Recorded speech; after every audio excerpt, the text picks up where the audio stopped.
എല്ലാവർക്കും നമസ്കാരം. ഇന്ന് ഞങ്ങൾ വന്നിരിക്കുന്നത് ഒരു പുതിയ ഡിഷുമായിട്ടാണ്, ഒരു വെറൈറ്റി ഡിഷുമായിട്ടാണ്.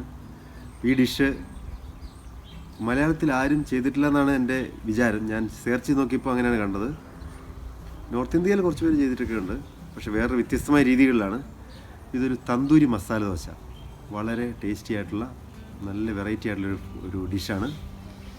ഞങ്ങൾ കുറേ പ്രാവശ്യം ഇത് ട്രൈ നോക്കിയിട്ട് അതിൻ്റെ ഒത്തിരി വേരിയേഷൻസൊക്കെ കറക്റ്റ് ചെയ്ത് വേരിയേഷൻസൊക്കെ വരുത്തിയിട്ടാണ് ഞങ്ങളിത് പ്രസൻറ്റ് ചെയ്യുന്നത്.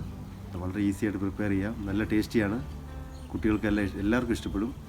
മലയാളികൾക്ക് മസാല ദോശ ഫേവറേറ്റ് ഫുഡാണല്ലോ. നമ്മൾ സാധാരണ കഴിക്കുന്ന മസാല ദോശ കഴിഞ്ഞും ഒന്നും കൂടെ നല്ലൊരു ടേസ്റ്റ് ഉള്ളതാണ് ഈ തന്തൂരി ചിക്കൻ മസാല ദോശ. ഈ ഒരു മസാല ദോശ ഉണ്ടാക്കാനുണ്ടായ ഒരു കാരണം, ഹാമിൽട്ടണിൽ ഞങ്ങൾക്ക് നല്ല തന്തൂരി പിസ്സ കിട്ടും. നല്ല ടേസ്റ്റി ആയിട്ടുള്ള പിസ്സയാണ്. ആ പിസ്സ കഴിച്ചപ്പോൾ ഞങ്ങൾ വിചാരിച്ചു എന്തുകൊണ്ട് ഈ തന്തൂരി ചിക്കൻ മസാല ദോശയിൽ ഇൻകോപ്പറേറ്റ് ചെയ്തുകൂടാതെ. അങ്ങനെ ഒരു ചിന്തയിൽ നിന്നാണ് ഈ ഒരു റെസിപ്പി വന്നത്. ഇഷ്ടമെങ്കിൽ ലൈക്ക് ചെയ്യുക, നിങ്ങളുടെ ഫ്രണ്ട്സിനൊക്കെ ഷെയർ ചെയ്ത് കൊടുക്കുക, നിങ്ങളുടെ കമൻസൊക്കെ ഞങ്ങളെ അറിയിക്കുക. അപ്പം സബ്സ്ക്രൈബ് ചെയ്യാത്തവർ ഞങ്ങളുടെ ചാനൽ സബ്സ്ക്രൈബ് ചെയ്യുകയാണെങ്കിൽ ഇതുപോലെയുള്ള ഇൻട്രസ്റ്റിംഗ് ആയിട്ടുള്ള വെറൈറ്റി ആയിട്ടുള്ള വീഡിയോസ് നിങ്ങൾക്ക് കിട്ടുന്നതായിരിക്കും. അതിൻ്റെ നോട്ടിഫിക്കേഷൻ നിങ്ങൾക്ക് കിട്ടുന്നതായിരിക്കും. അപ്പോൾ ഇന്ന് ഞങ്ങൾ രണ്ടുപേരും കൂടെ ഇൻട്രൊഡക്ഷനിൽ വരാൻ കാരണം, തന്തൂരി പാർട്ട് ഞാൻ ചെയ്യുന്നു, മസാല ദോശയുടെ പാർട്ട് തുഷാരയാണ് ഉണ്ടാക്കുന്നത്. അപ്പോൾ രണ്ടുപേരും കൂടി ഇതുണ്ടാക്കുന്നത് എങ്ങനെയാണെന്ന് നമുക്ക് നോക്കാം. തന്തൂരി മസാല ദോശ ഉണ്ടാക്കാൻ വേണ്ട ഇൻഗ്രീഡിയൻസ് എന്തൊക്കെയാണെന്ന് നോക്കാം. ഇപ്പോൾ മാരിനേറ്റ് ചെയ്യാൻ വേണ്ടിയുള്ള ഇൻഗ്രീഡിയൻസ് ആണ് ഞാൻ എടുത്തു വെച്ചിരിക്കുന്നത്. ഒരു 250 ഗ്രാം ബോൺലെസ് ആയിട്ടുള്ള ചിക്കൻ വരഞ്ഞ് വെച്ചിരിക്കുകയാണ്. അതിലേക്ക് ഒരു 1/4 മുറി നാരങ്ങ നീര് പിഴിഞ്ഞൊഴിക്കാം. ഇത് 1 ടീസ്പൂൺ ജിഞ്ചറും 1 ടീസ്പൂൺ ഗാർലിക്കും പേസ്റ്റ് ആക്കിയതാണ്. ഇപ്പോൾ മൊത്തത്തിൽ 2 ടീസ്പൂൺ ഉണ്ട്. ഒരു 2 മീഡിയം സൈസ് സവോള കൊത്തി അരിഞ്ഞത്, കുറച്ച് കറിവേപ്പില, പിന്നെ ഒരു നുള്ള് മല്ലിയില, 1.5 ടീസ്പൂൺ മുളക് പൊടി, 1/2 ടീസ്പൂൺ വീതം മഞ്ഞൾപ്പൊടി, കുരുമുളക് പൊടി, ഗരം മസാല, 1/4 ടീസ്പൂൺ വീതം ചെറുജീരകം പൊടിച്ചത്, ഉലുവ പൊടിച്ചത്, ഒരു 3/4 ടീസ്പൂൺ മല്ലി, പിന്നെ കസൂരി മേത്തി, ഉലുവയുടെ ഇല ഉണങ്ങിയത്. ഇത് നിങ്ങൾക്ക് അവൈലബിൾ അല്ലെങ്കിൽ നിങ്ങൾക്ക് ഉലുവ പൊടിച്ചത് കുറച്ച് കൂടുതൽ ചേർക്കാം. അപ്പോൾ ഈ കസൂരി മേത്തി അല്ലെങ്കിൽ ഉലുവയുടെ പൊടിച്ചതും ജീരകം പൊടിച്ചതും ഇതാണ് ഈ തന്തൂരി മസാലയിലെ മെയിൻ ഇൻഗ്രീഡിയൻറ്റ്. ചിക്കൻ ആദ്യം മാരിനേറ്റ് ചെയ്ത് വെക്കാം. നമുക്കിനി ഇതിലേക്ക് നാരങ്ങ പിഴിഞ്ഞ് കൊടുക്കാം. കുറച്ച് ഉപ്പിട്ടിട്ട്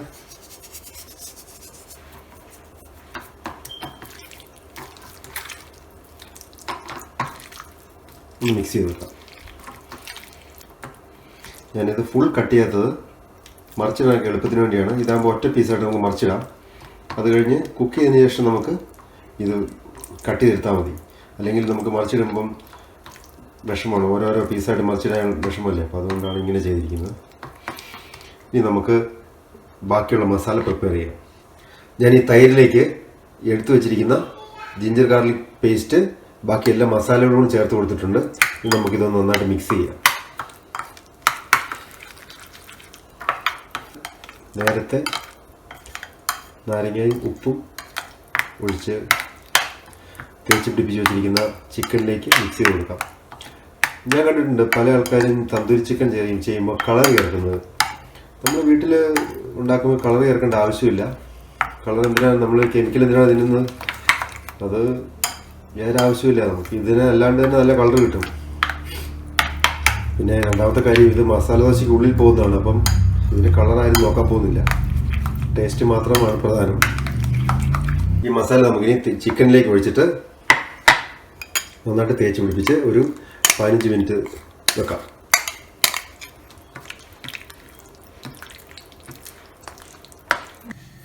തന്തൂരി ചിക്കൻ റെഡിയാക്കി എടുക്കാൻ വേണ്ടി ഞാൻ ഒരു പാൻ എടുത്തത് ചൂടാക്കി അതിലേക്ക് എണ്ണ ഒഴിച്ചിട്ടുണ്ട്. എണ്ണ ചൂടായിട്ടുണ്ട്. അതിലേക്ക് നമുക്ക് ഈ ചിക്കൻ്റെ പീസുകൾ ഇട്ട് കൊടുക്കാം.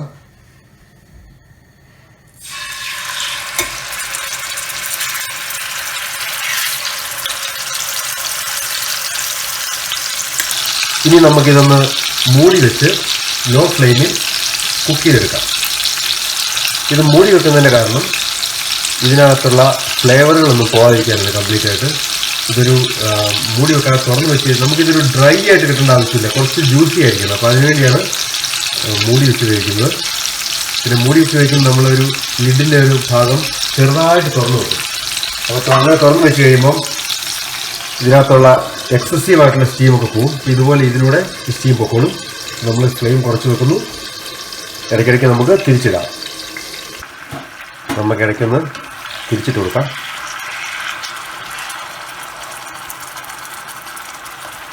ഇത് ഈ ഗ്രേവിക്കകത്ത് കിടന്ന് നന്നായിട്ട് കുക്കാവും. അത് കഴിഞ്ഞ് നമുക്ക് ഇത് ഡ്രൈ ആക്കി എടുക്കാം. സാധാരണ തന്തൂരി ചിക്കൻ ഉണ്ടാക്കുന്നത് തന്തൂരി അവനിലാണ്. സ്പെഷ്യൽ അടുപ്പാണ്. പക്ഷേ ഇത് നമ്മൾ ഈ ഒരു പാനിൽ നമുക്കിത് ഉണ്ടാക്കാൻ പറ്റും. അത് കവർ ചെയ്തിട്ട് ആദ്യം കുക്ക് ചെയ്തിട്ട് പിന്നെ ഡ്രൈ ചെയ്തെടുത്താൽ മതി. നമുക്ക് വീണ്ടും ഇതൊന്ന് കവർ ചെയ്തിട്ട് ലിഡ് ചെറുതായിട്ട് തുറന്ന് വെച്ച് ഇങ്ങനെ സ്റ്റീം പോകുന്ന പോലെ വെച്ച് ബാക്കി ഭാഗം കൂടെ കുക്ക് ചെയ്തെടുക്കാം. മറ്റേ സൈഡ് നന്നായിട്ട് കുക്കായിട്ടുണ്ട്. നമുക്കിതിനെ ഇതൊന്ന് തുറന്ന് വെച്ച് ലോ ഫ്ലെയിമിൽ കുറച്ചും കൂടി ഒന്ന് ഡ്രൈ ആക്കി എടുക്കാം. നന്നായിട്ട് മുരിഞ്ഞ് വന്നിട്ടുണ്ട്. നമുക്കിനി ഇതിനെ ഒരു പാത്രത്തിലേക്ക് മാറ്റാം. ചിക്കൻ എടുത്ത് മാറ്റിയിട്ട് ഡ്രൈ ആയിട്ടുള്ള പോർഷൻസൊക്കെ ഒന്ന് ഇതുപോലെ ഒരു ചട്ടുകം വെച്ച് കുത്തി മാറ്റിയതിന് ശേഷം നമുക്കതിലേക്ക് ഈ എടുത്തു വെച്ചിരിക്കുന്ന സവോളയും കറിവേപ്പില ഇട്ട് കൊടുക്കാം. കുറച്ച് ഉപ്പുകൂടി ഇട്ട് കൊടുക്കാം.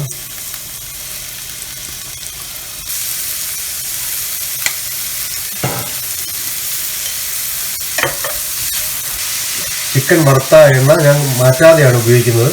കാരണം മസാലയുടെയും ഈ തൈര്, ചിക്കൻ എല്ലാത്തിൻ്റെ ആ ഒരു ഫ്ലേവറും ടേസ്റ്റും എല്ലാം കുറച്ച് ഇതിൽ എണ്ണയിലുണ്ടാവും. അപ്പോൾ അതും കൂടെ സവോളയിൽ പിടിക്കാൻ വേണ്ടിയാണ് അങ്ങനെ ചെയ്യുന്നത്. സവോള നന്നായിട്ട് വഴണ്ടി വന്നിട്ടുണ്ട്.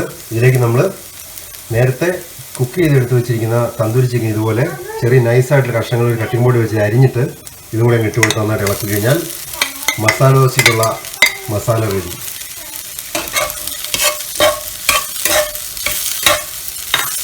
ഫൈനൽ സ്റ്റെപ്പായിട്ട് നമുക്ക് കുറച്ച് മല്ലിയിലയും ഇട്ട് കൊടുക്കാം.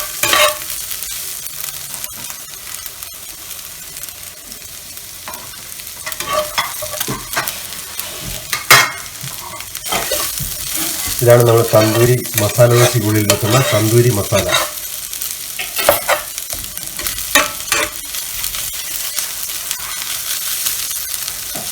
ഇനി നമുക്കിതൊന്ന് മൂടി വെച്ചിട്ട് ഫ്ലെയിം ഓഫ് ചെയ്യാം. തന്തൂരി ചിക്കൻ ദോശ ഉണ്ടാക്കാൻ വേണ്ടി നമുക്ക് ആദ്യം ചെയ്യേണ്ടത് ഒരു ദോശ ചുട്ടെടുക്കുകയാണ്. അപ്പം അതിനുവേണ്ടി ഞാൻ വലിയൊരു ഇരുമ്പിൻ്റെ കല്ല് വെച്ചിട്ടുണ്ട്. നമ്മുടെ അടുത്ത് ഇരുമ്പിൻ്റെ വലിയ ദോശക്കല്ലില്ലാത്തതുകൊണ്ട് ഞങ്ങൾ ബാർബിക്യൂ മെഷീൻ്റെ ഇരുമ്പ് കല്ലാണ് ഉപയോഗിച്ചിരിക്കുന്നത്. നിങ്ങളുടെ അടുത്ത് വലിയ ദോശക്കല്ലുണ്ടെങ്കിൽ അത് ഉപയോഗിക്കാം. സാധാരണ നമ്മളിപ്പം പുറം രാജ്യത്ത് താമസിക്കുന്നവരുടെ അടുത്ത് ഇത്രയും വലിയ കല്ലൊന്നും കാണാൻ സാധ്യതയില്ല. അങ്ങനെയുള്ളവർ ഇങ്ങനെ ബാർബിക്യൂ മെഷീൻ്റെ കല്ല് ഉപയോഗിച്ചാൽ മതി. അപ്പം അടുപ്പിൽ നന്നായിട്ട് കല്ല് ചൂടായിട്ട് വന്നിട്ടുണ്ട്. ആദ്യം നമ്മൾ ചെയ്യേണ്ടത് ഇതിൻ്റെ ചൂട് പാകമാണെന്ന് നോക്കണം. ഒത്തിരി ചൂടാണെങ്കിൽ നിങ്ങൾക്ക് ഇതുപോലെ കുറച്ച് വെള്ളം ഇതിൽ തളിച്ചിട്ട് അതിൻ്റെ ചൂടൊന്ന് ബാലൻസ് ചെയ്തെടുക്കാം.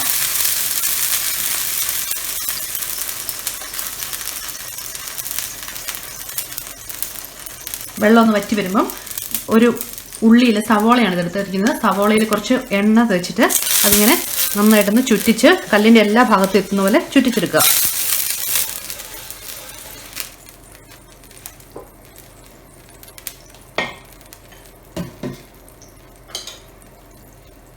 ഇനി നമ്മൾ നേരത്തെ തയ്യാറാക്കി വെച്ചിരുന്ന ദോശമാവാണിത്. അത് ആവശ്യത്തിന് കല്ലിലോട്ട് ഒഴിച്ചു കൊടുക്കുക. ഇത് നമുക്ക് പതുക്കെ ഇതൊന്ന് കനം കുറച്ച് ചുറ്റിച്ചെടുക്കാം. ഇപ്പം ഞാൻ ഈ ദോശമാവ് തയ്യാറാക്കാൻ വേണ്ടി എടുത്തിരിക്കുന്നത് 1 കപ്പ് അരി, 1/2 കപ്പ് ഉഴുന്ന്, 1 ടീസ്പൂൺ ഉലുവ, ഇതുപോലത്തെ ഒരു തവി ചോറ്, ഇത്രയും സാധനങ്ങളിട്ട് അരച്ച് 8 മണിക്കൂർ ശേഷം എടുത്തിരിക്കുന്ന മാവാണിത്. ഇപ്പോൾ തണുപ്പായതുകൊണ്ട് ഇവിടെ നന്നായിട്ട് സമയം എടുത്തിട്ടാണ് ആക്കുന്നത്. അപ്പോൾ ഞങ്ങൾ റൂമിൽ ഹീറ്റർ ഇട്ടിട്ട് വെച്ചിട്ടാണ് പുളിപ്പിച്ചെടുക്കുന്നത്. നിങ്ങൾ ഉലുവ ഇട്ട് ഉണ്ടാക്കുവാണെങ്കിൽ അതിന് ഒരു പ്രത്യേക ടേസ്റ്റാണ്. പിന്നെ നന്നായിട്ട് ക്രിസ്പി ആയിട്ട് കിട്ടും. എല്ലാവരും ഒന്ന് ട്രൈ ചെയ്ത് നോക്കുക. ഇങ്ങനെ തിന്നായിട്ട് ദോശ ഉണ്ടാക്കണമെങ്കിൽ സാധാരണ ദോശമാവിൻ്റെ കൺസിസ്റ്റൻസിയിൽ ഉണ്ടാക്കിയാൽ അങ്ങനെ കിട്ടത്തില്ല. അപ്പോൾ അതുകൊണ്ട് നമ്മൾ കുറച്ച് ലൂസായിട്ട് വേണം മാവ് അരച്ച് വെക്കുമ്പോൾ അരച്ചെടുക്കാൻ വേണ്ടി. ഇനിയിപ്പോൾ ഈ ദോശ കുറച്ച് സമയം ഇങ്ങനെ ഇരിക്കണം. എന്നിട്ട് അതിനൊരു ചുവട്ടിലൊരു ബ്രൗൺ കളറായി വരണം. ദോശ റെഡി ആയിട്ട് വരുമ്പോഴത്തേക്ക് നിങ്ങൾക്ക് കാണാം ഇതിൻ്റെ സൈഡൊക്കെ ഇങ്ങനെ പതുക്കെ ലിഫ്റ്റ് ചെയ്ത് വരും. ഇങ്ങനെ ഈ ദോശയുടെ സൈഡൊക്കെ പതുക്കെ ലിഫ്റ്റ് ചെയ്ത് വരുന്നുണ്ട്. നമ്മളിതിനെ പതുക്കെ ഇങ്ങനെ ചട്ടുകം വെച്ചിട്ട് ഇങ്ങനെ എല്ലാ സ്ഥലവും ഒന്ന് വിട്ടെടുക്കണം. അതിനുശേഷം കുറച്ച് എണ്ണ ഇങ്ങനെ ഒന്ന് ചെറുതായിട്ട് ഒഴിച്ചു കൊടുക്കുക. റെഡിയായ ദോശയിലേക്ക് നമ്മൾ നേരത്തെ തയ്യാറാക്കി വെച്ചിരുന്ന ചിക്കൻ, തന്തൂരി ചിക്കനാണിത്, ആ മസാല ഇട്ട് കൊടുക്കുക.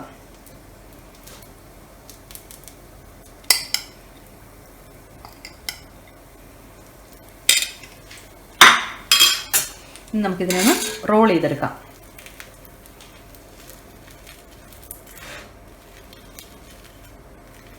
നല്ല ക്രിസ്പി ആയിട്ടുള്ള ദോശ റെഡി ആയിട്ടുണ്ട്. ഇതിനെ നമുക്കൊരു പാത്രത്തിലേക്ക് മാറ്റാം. വളരെ സിമ്പിളാണ്, വളരെ ടേസ്റ്റി ആയിട്ടുള്ളൊരു ഡിഷാണ്. ഇന്ന് ഞങ്ങൾ തയ്യാറാക്കിയ തന്തൂരി ചിക്കൻ മസാല ദോശയാണിത്. അതിന് കൂടി കഴിക്കാൻ വേണ്ടി പുതിന ചട്നിയും സാധാരണ തേങ്ങ അരച്ചുള്ള ചട്നിയാണ് നമ്മൾ റെഡിയാക്കിയിരിക്കുന്നത്. ഇതിൻ്റെ ടേസ്റ്റ് എങ്ങനെയുണ്ടെന്ന് ഞാനൊന്ന് നോക്കട്ടെ.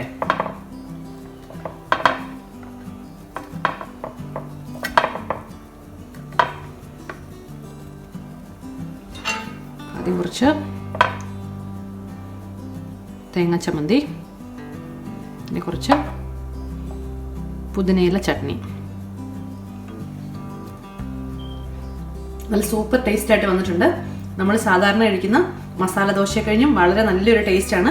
നിങ്ങളെല്ലാവരും ട്രൈ ചെയ്ത് നോക്കുക. വളരെ എളുപ്പത്തിൽ തയ്യാറാക്കാൻ പറ്റിയതാണ്. വളരെ ടേസ്റ്റിയായ വേറൊരു ഡിഷിൻ്റെ റെസിപ്പിയുമായിട്ട് വീണ്ടും കാണാം. Thank you for watching. By.